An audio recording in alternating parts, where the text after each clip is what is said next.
स्थैर्य, फलटणकरांचं हक्काचं व्यासपीठ।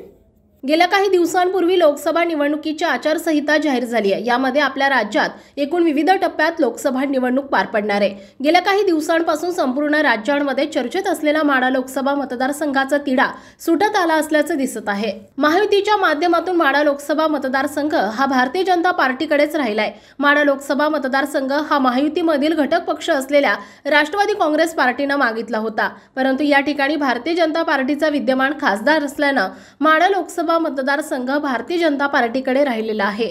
भारतीय जनता पार्टीने विद्यमान खासदार रणजितसिंह नाईक निंबाळकर यांना पुन्हा एकदा उमेदवारी घोषित केली आहे।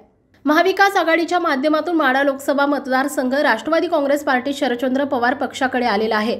आज मुंबई येथे महाविकास आघाडीची संयुक्तिक पत्रकार परिषद संपन्न झाली। यावेळी कोणते मतदारसंघ कोणाकडे असणार याबाबतची माहिती प्रसार माध्यमांसमोर देण्यात आली।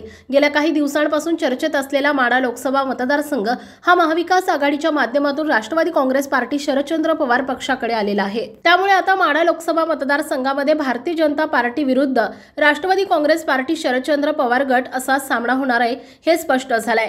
भारतीय जनता पार्टीने विद्यमान खासदार रणजितसिंह नाईक निंबाळकर यांना पुन्हा उमेदवारी दिली आहे। आता राष्ट्रवादी काँग्रेस पार्टी शरदचंद्र पवार पक्ष हा नक्की कोणाला उमेदवारी देतो हे पाहणं औत्सुक्याचं ठरणार आहे।